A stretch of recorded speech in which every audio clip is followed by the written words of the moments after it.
नमस्कार दोस्तों, आज हम लोग अपना दूसरा वीडियो लेकर के आए हैं नाउन पे। पहले वीडियो में हम लोगों ने डिस्कस किया था कि नाउन होती क्या है, डेफिनेशन क्या होती है और नाउन के प्रकार कितने होते हैं। मैंने उस वीडियो में भी आपसे कहा था कि अगला जो हमारा लेक्चर होगा वो बेस्ड होगा नाउन के रूल्स पे। बहुत सारे जो रूल्स बनते हैं हमारे, हालांकि मैंने क्लासिफाइड तरीके से आपको बताने की कोशिश की थी कि हमारे रूल्स कौन कौन से बनते हैं। आज हम लोग इस लेक्चर में डिस्कस कर लेते हैं कि कौन कौन से रूल्स होंगे नाउन के। हमारे पूरे लेक्चर की बात कर लेते हैं। तो सबसे पहले रूल पे चलते हैं हम लोग। हमारा पहला रूल नंबर 1, और रूल नंबर 1 हमारा कहता है कि कुछ नाउन्स इंग्लिश में ऐसी होती हैं जो हमेशा और हमेशा सिंगुलर होती हैं। सिंगुलर होती है मतलब ऐसी नाउन्स जिनका प्रयोग सिर्फ सिंगुलर नंबर में होता है, जिनका ना तो प्लूरल बनता है और ना ही हम प्लूरल बनाने की कोशिश करते हैं। दूसरी चीज़ यहाँ से इंग्लिश की एक बहुत बेसिक सी क्वालिटी आप हमेशा याद रखेंगे, आप रूल कह लीजिएगा इसको, कि अगर कोई भी सब्जेक्ट सिंगुलर है, कहीं पर सब्जेक्ट सिंगुलर है तो उसके साथ जो वर्ब आएगी, अगर सब्जेक्ट हमारा सिंगुलर है तो हमारी जो वर्ब आएगी, आगे आने वाली वर्ब भी होगी, वो भी हमेशा सिंगुलर नंबर की ही प्रयोग होगी।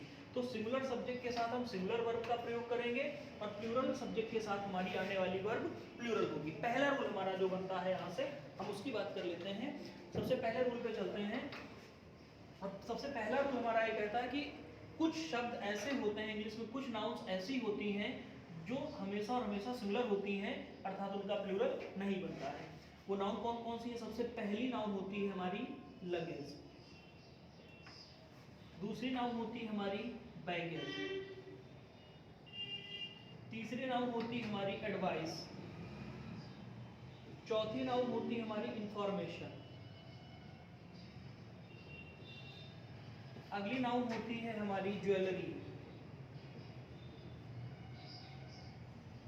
ज्वेलरी लोग सामान्यतः ज्वेलरी मतलब गहने, लगेज सामान, बैगेज का मतलब भी सामान होता है, एडवाइस सलाह, इंफॉर्मेशन जानकारी या सूचना, ज्वेलरी आभूषण जिसको आप कहते हैं।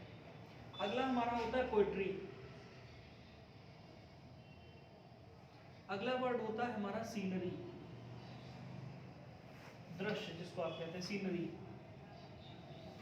और लास्ट वर्ड हमारा इसमें जो काउंट होगा, होते बहुत सारी नाउन हैं, ऐसी कई नाउन हैं, बट ये मोटी मोटी वो नाउन्स हैं जहाँ से क्वेश्चन कई बार पूछे गए हैं, क्वेश्चन पूछे जाते हैं। तो याद रखना, इसमें सबसे पहला luggage, baggage, advice, information, jewellery, poetry, scenery और मशीनरी, ये ऐसे वर्ड हैं जिनका प्रयोग सिर्फ और सिर्फ सिंगुलर नंबर में होगा। क्वेश्चन आपसे कैसा पूछा जाएगा? एक एसएससी ने एक क्वेश्चन पूछा था, वो मैं आपको बता दूं। सेम क्वेश्चन आया था, नो पोर्टर, पोर्टर मतलब कुली, नो पोर्टर बीइंग अवेलेबल, कोई भी कुली अवेलेबल ना होने पर, नो पोर्टर बीइंग अवेलेबल, सबसे पहले वर्ड से हम क्वेश्चन लेते हैं। No porter being available, he carried all his luggages, he carried all his luggages himself। ये क्वेश्चन आया हुआ था। अब यहाँ पे हम नोटिस करें, सेंटेंस लिखा हुआ हमारा, no porter being available, he carried all his luggages himself. मैंने ऊपर रूल आपको क्या बताया कि ये ऐसी नाउन होती है जिनका प्रयोग सिर्फ और सिर्फ सिंगुलर नंबर में होता है, इनका प्लूरल नहीं बनता है। और हमने गलती यहाँ पे क्या की, हमने लगेज की जगह पे लगेजेस का प्रयोग कर दिया। तो याद रखना, लगेजेस जैसा कोई वर्ड ही नहीं होता है, इसको हम करेक्ट कर देंगे। यहाँ पे लगेजेस को हम हटा दें और लगेजेस की जगह हम प्रयोग करते हैं किसका? लगेज का। No porter being available, he carried all his luggage himself, वो अपना सामान खुद लेकर के गया, कोई भी कुली मौजूद ना होने पर। अगला एग्जांपल हम ले लेते हैं, जैसे एडवाइस का हम ले लेते हैं। हम कहते हैं कि he gave me advices for my future, उसने मुझे मेरे भविष्य के लिए सलाह दी। मैंने बताया कि एडवाइस ऐसा वर्ड है जिसका प्लूरल बनेगा ही नहीं। अगर हमने एडवाइसेस का प्रयोग किया है, that mean sentence is completely incorrect, और तब तक इनकरेक्ट है जब तक हम एडवाइसेस को रिप्लेस नहीं कर देंगे किससे? एडवाइस से। और हमारा सही सेंटेंस बनेगा, he gave me advice for my future. Next sentence हम ले लेते हैं अपना अगला, इंफॉर्मेशन का ले लेते हैं हम लोग अगला। जैसे हम कहते हैं कि CBI is collecting information, CBI is collecting informations regarding मतलब के संबंध में, regarding this matter। कोई भी मैटर हम ले लें, हम कहते हैं कि CBI is collecting informations regarding this matter। Sentence हम गलती कहाँ पे मिली हमें, मैंने बताया कि इंफॉर्मेशन जैसा कोई वर्ड ही नहीं होता है। असल में सही वर्ड क्या होता है, इंफॉर्मेशन होता है, और हम इसको करेक्ट कर देंगे किससे, हम यहाँ से एस हटा देंगे, सही सेंटेंस हो जाएगा CBI is collecting information regarding this matter. एक सेंटेंस और है जो पूछा गया था, मैं आपको बता देता हूँ। ये एसएससी का आया हुआ क्वेश्चन है। पोएट्रीज ऑफ बायरन, बायरन की जो पोएट्री है, are better than that of Shelley। Sentence है हमारा, poetries of Byron are better than that of Shelley. Byron एक पोएट हैं और शैली भी एक पोएट हैं, परसिबिसी शैली इनका नाम है, बायरन भी। बायरन इन्हीं के, आप कह सकते हैं कि बायरन इन्हीं के समकालीन थे शैली के। ये लिटरेचर का मैटर है। अब पहली गलती हमारी ये है कि मैंने बताया कि पोएट्री एक ऐसा वर्ड है जो हमेशा सिंगुलर नंबर में यूज होगा, तो पोएट्रीज को हम रिप्लेस कर दें किससे, पोएट्री से। लेकिन अभी एक गलती और है, पोएट्रीज ऑफ बायरन, और मैंने बताया कि अगर सब्जेक्ट सिंगुलर है तो आने वाली वर्ब भी कैसी होगी, सिंगुलर। तो हम आर को रिप्लेस कर दें किससे, इज से। तो हमारा सही सेंटेंस क्या बनेगा, poetry of Byron is better than that of शैली। ठीक है, दैट ऑफ का यूज हमने क्यों किया, क्योंकि हमारा डिस्कशन होगा जब हम लोग डिस्कस करेंगे एडजेक्टिव का। तो एडजेक्टिव जब डिस्कस करेंगे और उसमें जब हम डिग्री डिस्कस करेंगे तो वहाँ पे बात होगी, सेम चीज सारी चीज अप्लाई होगी। ये रूल जो अप्लाई होगा ये सब जगह पे होगा, सेम चीज अप्लाई होगी, सीनरी में सेम, मशीनरी में सेम चीज, बैगेज में। तो ये ऐसे वर्ड्स होते हैं, ये कुछ ऐसे वर्ड्स होते हैं जिनका प्रयोग सिर्फ और सिर्फ सिंगुलर नंबर में होता है, इनका प्लूरल नहीं बनता है। हाँ, अगर एक कंपल्सन हो ही जाए कि नहीं हम लोग इनका प्लूरल बनाना ही चाहते हैं, तो याद रखना हमारे पास फिर एक अल्टरनेट होता है कि हम इनके पहले क्या जोड़ दें, पार्ट्स ऑफ या पीसेज ऑफ। तो हम कह सकते हैं कि the CBI is providing या the CBI is collecting parts of information। याद रखना फिर से इनका प्लूरल नहीं बनेगा। अगर पूरा वर्ड हमें प्लूरल बनाना है तो याद रखना हम वहां पे क्या लिख दें, पार्ट्स ऑफ इंफॉर्मेशन। इंफॉर्मेशन फिर भी नहीं होगा, पार्ट्स ऑफ इंफॉर्मेशन, ये वर्ड हमारा प्लूरल बन जाएगा। ठीक है, parts of information are being given to the whatever, जो भी है। ठीक है, तो किसी के भी पहले पार्ट्स ऑफ या पीसेज ऑफ लगा देंगे तो वो प्लूरल बन जाएगा। ठीक है, ये हमारी पहली बात थी। अब हम अपने अगले रूल पे चलते हैं। मैंने बताया कि ये कुछ ऐसे वर्ड्स हैं जिनका प्रयोग सिर्फ और सिर्फ सिंगुलर नंबर में होता है। रूल नंबर 2 हमारा कहता है कि there are so many words of noun that are always used in plural number. ठीक है, कुछ ऐसी नाउन होती हैं जिनका प्रयोग सिर्फ और सिर्फ किस में किया जाता है, प्लूरल नंबर में किया जाता है, इनका प्रयोग सिंगुलर में नहीं होता है। वर्ड्स हमारे कौन कौन से होते हैं, सबसे पहला वर्ड होता है हमारा कैटल, और इससे दो तरीके के क्वेश्चन बनते हैं, मैं बता दूं। इंपॉर्टेंट वर्ड होता है, पहला वर्ड होता है कैटल, जिसको आप मवेशी कहते हैं, CATTLE, पहला वर्ड होता है कैटल। अगला वर्ड होता है हमारा जेंट्री। जेंट्री कहते हैं सज्जन लोगों के समूह को, ग्रुप ऑफ जेंटलमैन। अगला, हाँ एक चीज हमेशा याद रखना, जिन चीजों के भी दो हिस्से होते हैं उनको लिखा भी प्लूरल जाता है और उनको माना भी हमेशा प्लूरल जाता है। दो चीजों के हिस्से होने का मतलब, जैसे हम स्पेक्टेकल्स कहते हैं, चश्मा, चश्मे में दो हिस्से होते हैं, तो हमारा वर्ड जो लिखा जाएगा कभी भी स्पेक्टेकल नहीं लिखा जाएगा, याद रखेंगे।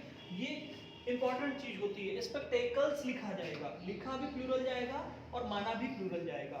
स्पेक्टेकल्स के बाद हम घर में यूज होता है, हम लोग यूज करते हैं टोंग्स, चिमटा, ठीक है, रोटी सेकने के लिए जिसका प्रयोग होता है, टोंग्स हो गया, स्पेक्टेकल्स हो गया। अगला वर्ड हमारा हमने कह दिया सीजर्स, कैंची। सीजर्स, सीजर्स में, कैंची में भी दो हिस्से होते हैं। टोंग्स, चिमटा, चिमटे में भी दो हिस्से होते हैं। अगला वर्ड हम कहते हैं बाइनोकुलर्स। बाइनोकुलर वर्ड नहीं होता, बाइनोकुलर्स होता है दूरबीन जिसको आप कहते हैं, BINOCULARS। अगला वर्ड होता है पेरेंट, कोई वर्ड ही नहीं होता है, हमेशा हम लिखेंगे पेरेंट्स, क्योंकि parents means including mother and father both. अगला वर्ड हम कहते हैं इसमें हमेशा शर्ट्स लिखा जाएगा, शर्ट में दो, टी शर्ट्स लिखा जाएगा, शॉर्ट्स लिखा जाएगा, शॉर्ट जो हम लोग पहनने के लिए यूज करते हैं, पैंट्स लिखा जाएगा। और याद रखना हमेशा ट्राउजर्स लिखा जाएगा, ट्राउजर कोई वर्ड नहीं होता है। ट्राउजर अगर हम ग्रामेटिकली देखें तो गलत होता है। तो ऐसे बहुत सारे वर्ड जिन भी चीजों के दो हिस्से होते होंगे, जैसे मैंने बताया चश्मा हो गया, चिमटा हो गया, कैंची हो गई। तो the words are kettle, gentry, spectacles, tongs, scissors, binoculars, दूरबीन, parents, माता पिता, जो अभिभावक जिनको आप कहते हैं, shirts, trousers, TROUSERS, trousers। Example हम लोग देख लेते हैं। मैंने बताया था कि cattle, the word cattle, the first word will be cattle. यहाँ का एग्जाम्पल लेते हैं। तो सबसे पहला एग्जाम्पल, यहाँ से दो तरीके का क्वेश्चन पूछा जाता है। अगर मैं आपके सामने सेंटेंस लिखूंगी, the cattle is grazing in the field, और दूसरा मैं कह दूं the cattles are grazing in the field. अब दोनों सेंटेंस को बहुत डीपली अगर आप इसको ऑब्जर्व करेंगे, तो अब मैं आपसे अगर क्वेश्चन करूं कि दोनों में से सही कौन सा है, तो किस करिएगा। असल में मैं बताऊं, दोनों सेंटेंस में से दोनों सेंटेंस गलत लिखे हुए हैं। ये भी गलत लिखा हुआ है, ये भी गलत लिखा हुआ है। कैसे गलत लिखा हुआ है? मैंने बताया था कि जो कैटल वर्ड होता है वो कैसा वर्ड होता है, प्लूरल होता है। अगर इंग्लिश का रूल होता है कि अगर सब्जेक्ट सिंगुलर है तो आने वाली वर्ब भी सिंगुलर, और अगर सब्जेक्ट प्लूरल है तो आने वाली वर्ब भी कैसी होगी, प्लूरल होगी। तो द कैटल, यहाँ पे क्या होना चाहिए था, इज नहीं, द कैटल आर, क्योंकि कैटल कैसा वर्ड, प्लूरल। और मैंने बताया था कि कैटल अपने आप में प्लूरल है, तो उसमें यस या ईएस लगा करके प्लूरल बनाने की कतई किसी भी कंडीशन में कोई ज़रूरत नहीं है। तो हम क्या लिखेंगे, इसमें हम कैटल्स का प्रयोग नहीं करेंगे, हम कैटल का प्रयोग करेंगे। तो कहीं भी करेक्शन कर दें आप, यहाँ से एस हटा दें और यहाँ से अगर आप इस की जगह आर का प्रयोग कर दें तो सेंटेंस हमारा सही मान लिया जाएगा। सही सेंटेंस हमारा दोनों को देखते हुए क्या बनेगा, the cattle are grazing in the field, क्योंकि कैटल अपने आप में प्लूरल वर्ड होता है। अगला एक सेंटेंस हम लोग और देख लेते हैं। जैसे हम कहते हैं,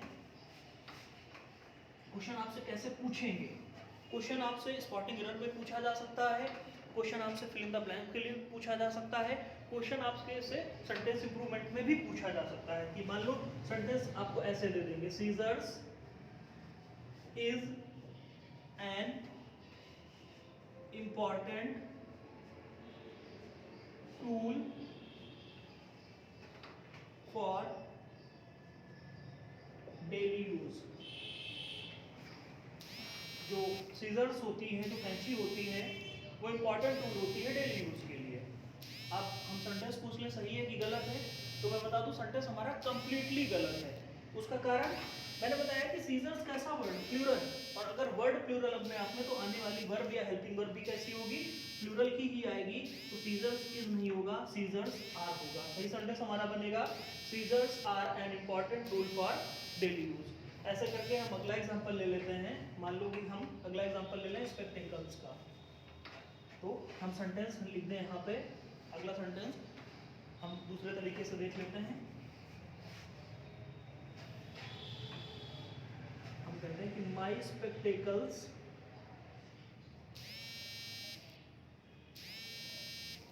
dot dot dot been stolen. और आपको ऑप्शन में जो दे दिए जाए, ऑप्शन आपको ऐसे करके दे दिए जाए। पहला हम दे दें हैज दूसरा हम कहते हैं हैव, तीसरा हम कहते हैं इज, चौथा हम कहते हैं नन ऑफ दीज। मैंने बताया माई स्पेक्टेकल्स, चश्मा, भले ही एक चश्मा है उससे दिक्कत नहीं, मैंने बताया वर्ड अपने आप में कैसा माना जाएगा, प्लूरल माना जाएगा। हम प्रैक्टिकली चीजें कैसे यूज करते हैं वो अलग मुद्दा है, ग्रामर क्या कंसीडर करके चलती है that is a different matter. तो यहाँ पे माई स्पेक्टेकल्स हमारे पास सिर्फ एक हेल्पिंग वर्ब या एक ऑक्सिलरी ऐसी है जो प्लूरल की है और वो कौन सी है, हैव। तो सही सेंटेंस हमारा क्या बनेगा, माई स्पेक्टेकल्स हैव बीन स्टोलन, मेरा चश्मा चोरी हो गया है। ठीक है, तो याद रखेंगे ये चीज हर जगह पर लागू होगी। सेम चीज टॉन्ग्स में लागू होगी, सेम चीज सीजर्स में लागू होगी, सेम चीज बाइनोकुलर्स में लागू होगी, सेम चीज पैरेंट्स शर्ट्स या ट्राउजर्स में भी लागू होगी। तो जिन चीजों के दो हिस्से होंगे वो हमेशा प्लूरल में यूज होंगी। अगला कैटल और जंट्री, यहाँ पे भी ये चीज लागू होगी। ठीक है, ये कुछ ऐसे वर्ड्स थे जहाँ से क्वेश्चन हमारे नॉर्मली पूछे जाते हैं। ठीक है, तो इस चीज का ध्यान रखेंगे। हम अगले अपने रूल पे चलते हैं। नेक्स्ट रूल है, ये तो हो गया कि वो वर्ड जो हमेशा सिंगुलर होते हैं और वो वर्ड जो हमेशा प्लूरल होते हैं। द नेक्स्ट रूल इज कि कुछ वर्ड्स ऐसे होते हैं, कुछ वर्ड्स ऐसे होते हैं, रूल नंबर 3, कुछ वर्ड्स ऐसे होते हैं which seem to be similar but they are actually, sorry just उल्टा होता है इसका, which seem to be plural but they are actually singular।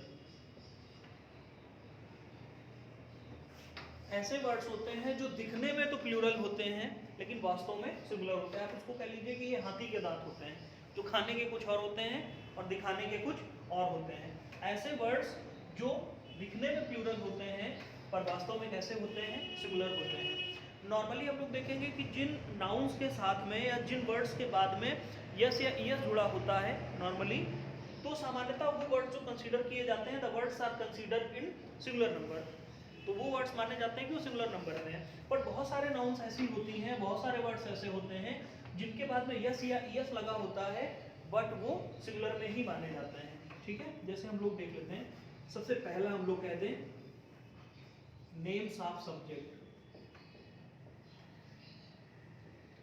विषयों के नाम। बहुत सारे विषयों के नाम हैं। जैसे हम कहते हैं, सबसे पहला हम कहते हैं economics, civics, dynamics, statics, mathematics,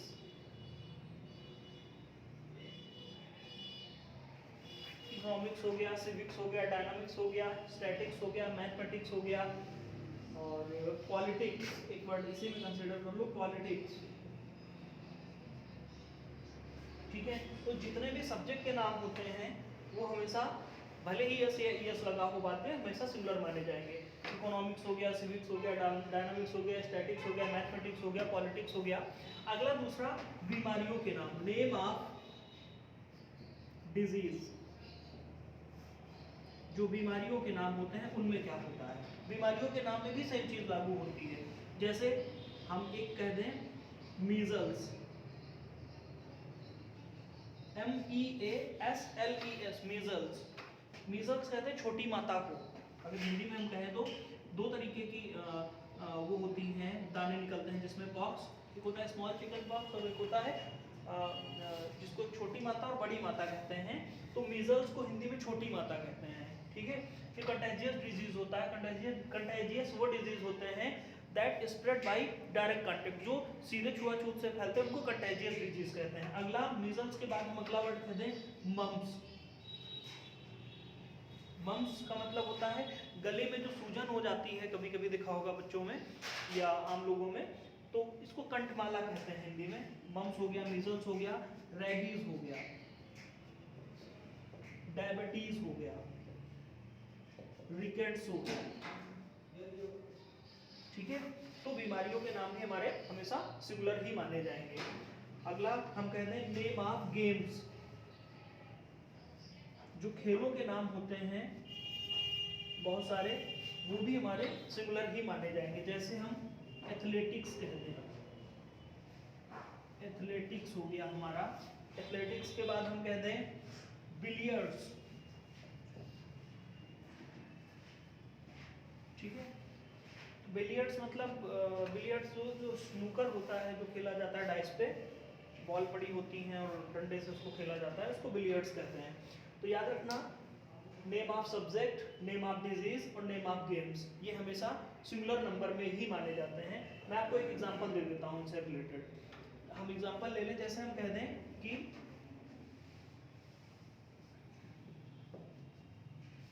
measles are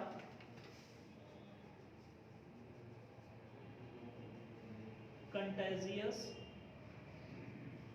disease. मैंने ऊपर लिखा है कि सब ये दिखने में प्लूरल होते हैं, लेकिन वास्तव में कैसे होते हैं, ये सिंगुलर होते हैं। तो मीजल्स भले ही दिखने में प्लूरल हो, लेकिन वास्तव में कैसा वर्ड होगा, सिंगुलर। तो याद रखना मीजल्स इज। हम अगला कहते हैं कि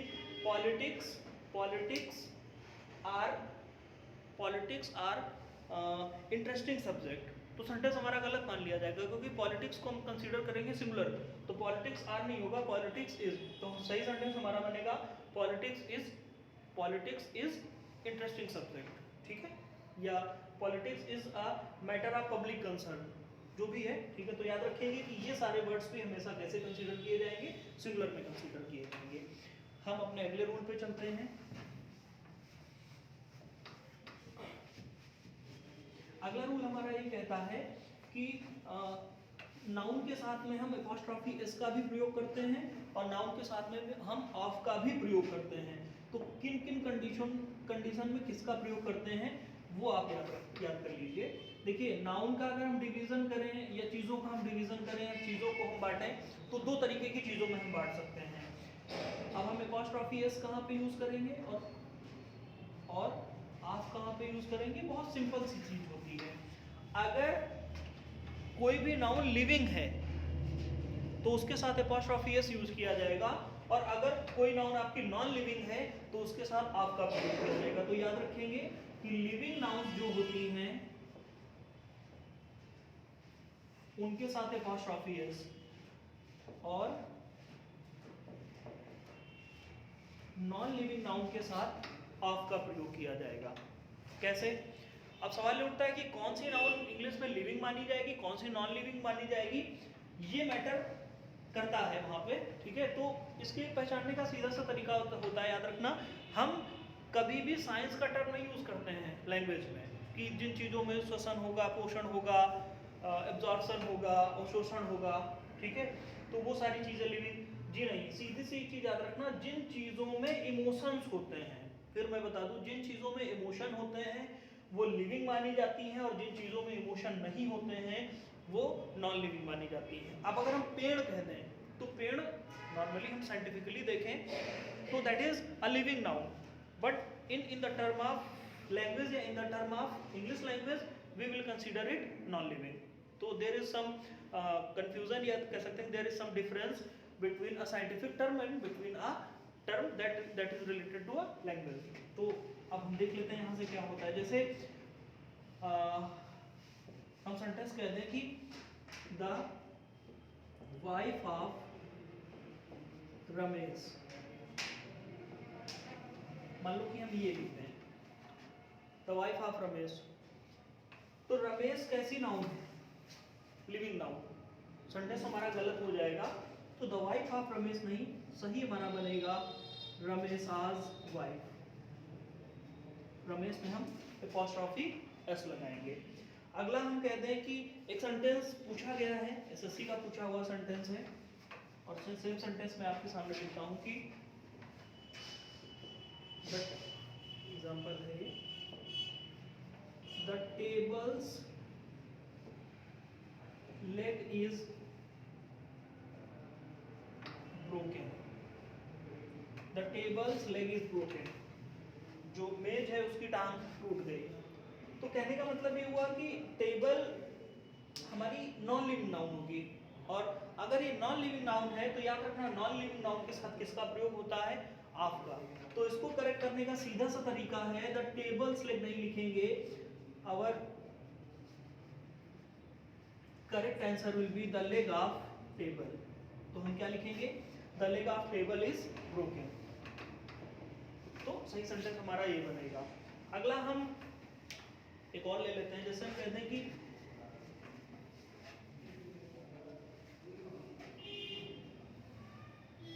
the house of mister Sharma, mister Sharma का घर। सेंटेंस हमारा गलत हो जाएगा क्योंकि मिस्टर शर्मा हमारे लिविंग नाउन के अंतर्गत आएंगे, और अगर ये लिविंग नाउन है तो इसमें हम एपॉस्ट्रॉफी एस का प्रयोग करेंगे, ना कि ऑफ का। तो सही सेंटेंस हमारा बनेगा मिस्टर शर्माज हाउस। तो याद रखना, सही सेंटेंस हमारा बनेगा मिस्टर शर्माज हाउस। ठीक है। हाँ, एक चीज और होती है कि नॉर्मली तो एपॉस्ट्रॉफी एस का प्रयोग होता है, कहीं कहीं पे सिर्फ एपॉस्ट्रॉफी का प्रयोग हो जाता है। तो याद रखना इस केस में हमेशा एक चीज याद रखना कि अगर कोई भी नाउन ऐसी है जिसके साथ में ऑलरेडी एस जुड़ा हुआ है, वो सिंगुलर है कि प्लूरल है इससे मतलब नहीं है, अगर वो नाउन ऑलरेडी अपने साथ में एस कंसीडर करती है या कैरी करती हुई चल रही है, तो याद रखना उसके साथ हम सिर्फ एपॉस्ट्रॉफी का प्रयोग करेंगे, एपॉस्ट्रॉफी एस का प्रयोग नहीं करेंगे। मान लो कि हम कह दें कि कीट्स की पोएट्री, जॉन कीट्स एक पोएट है, कीट्स की पोएट्री, तो याद रखना कभी भी हम कीट्सास पोएट्री नहीं लिखेंगे क्योंकि कीट्स में ऑलरेडी एस लगा हुआ है, इसलिए सिर्फ और सिर्फ एस के बाद में क्या लगा देंगे, एपॉस्ट्रॉफी। अगर हमें गर्ल्स रूम लिखना है, किसी एक लड़की का कमरा है, तो हम वहां पे क्या लिख देंगे, गर्ल्स रूम। सेंटेंस हमारा सही है। लेकिन अगर हम कहते हैं कि लड़कियों का कमरा, तो हम गर्ल्स रूम ऐसे नहीं लिखेंगे कि हम गर्ल्स रूम लिख देंगे। गर्ल्स लिखेंगे प्लूरल में, गर्ल्स में फिर अपॉस्ट्रॉफी लगाएंगे और उसके बाद हम क्या लिख देंगे, रूम लिख देंगे।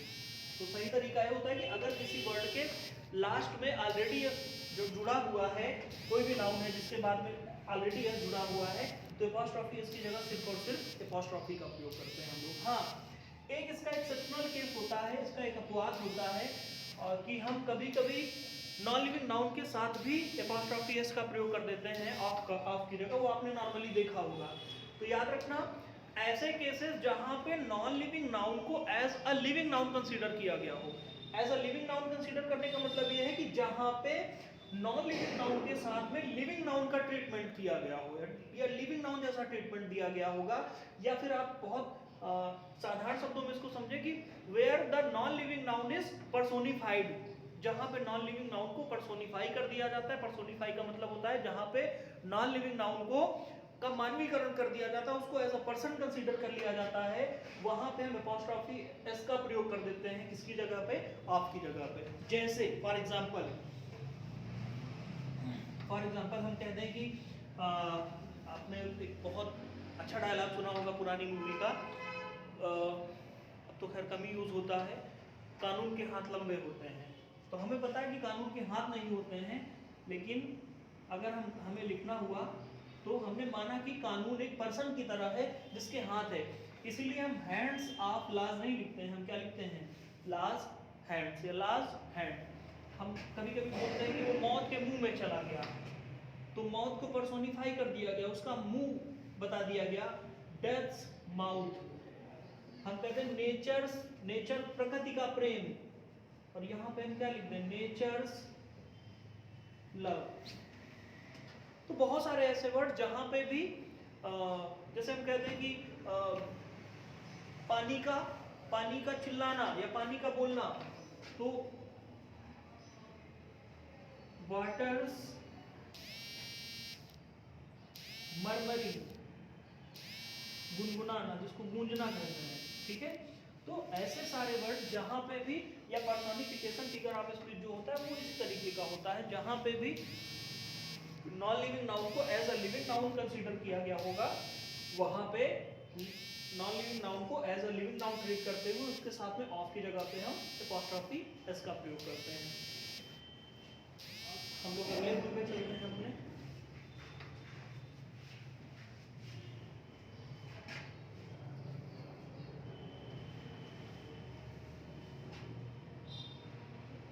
रूल नंबर 5 कहता है कि जो कलेक्टिव नाउन होती है उनके साथ में किस तरीके का हम ट्रीटमेंट करते हैं, उनको कैसा ट्रीटमेंट देते हैं। तो याद रखना कलेक्टिव नाउन सामान्य रूप से सिंगुलर ही मानी जाती हैं। अगर कहीं पे कोई कलेक्टिव नाउन लिखी गई है तो उसको हम मानेंगे कैसा, सिंगुलर मानेंगे। जैसे हमें लिखना है क्राउड, तो हम क्या लिखेंगे, the crowd was shouting. Crowd भले ही कलेक्टिव नाउन है, मैंने बताया कि कलेक्टिव नाउन सामान्य रूप से सिंगुलर मानी जाएगी।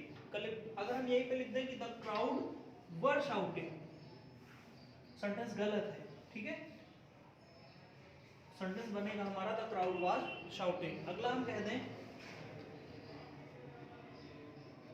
The bunch of grapes,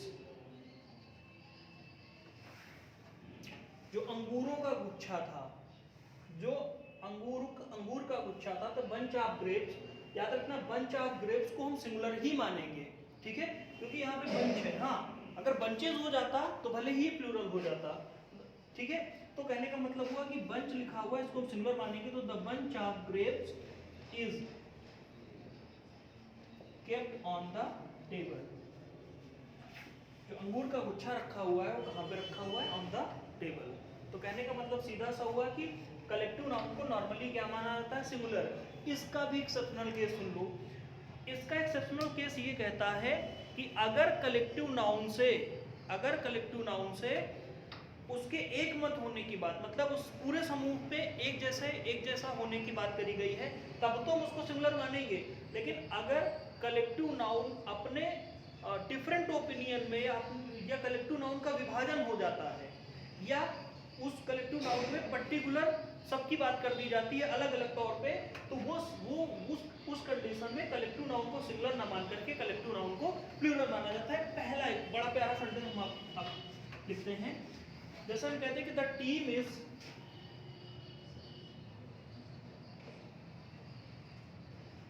wearing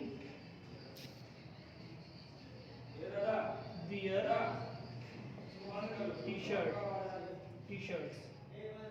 The team is wearing their t-shirts. तो कहने का मतलब हुआ कि अगर वो एक ही टी शर्ट पहन रहे होते हैं, एक टी शर्ट ही 11 खिलाड़ी पहन रहे होते हैं, जितने भी खिलाड़ी किसी गेम में होते हैं, तब तो उस कंडीशन में ये कलेक्टिव नाउन सिंगुलर मानी जाती। लेकिन हमें पता है कि पूरी टीम अपनी अलग अलग टी शर्ट पहन रही है, तो सही सेंटेंस बनेगा द टीम इज वियरिंग, नहीं, the team are wearing their T shirts. तो याद रखना जहां पे भी सबके अलग अलग होने की बात कर दी जाएगी। जैसे हम कहते हैं कि द जूरी हैज गिवन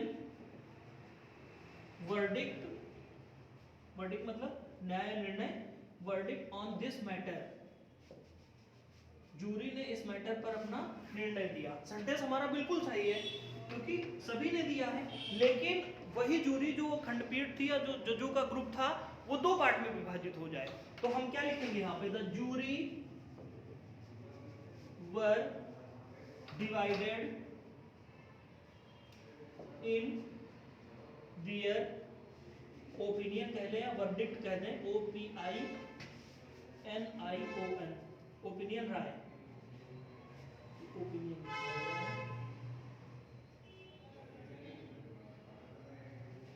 तो कहने का मतलब हुआ कि the jury were divided in their opinion, ठीक है। तो ये सेंटेंस हमारा प्लूरल मानेंगे इस कंडीशन में हम जूरी को, क्योंकि जूरी में हमने डिवीजन की बात कर दी है, ठीक है। तो जहां पे भी डिवीजन की बात होगी वहां पे कलेक्टिव नाउन को प्लूरल मानेंगे, अन्यथा की स्थिति में, सामान्य परिस्थिति में हम सीधा सा याद रखेंगे, हम हमेशा कलेक्टिव नाउन को सिंगुलर ही कंसीडर करते हुए चलेंगे।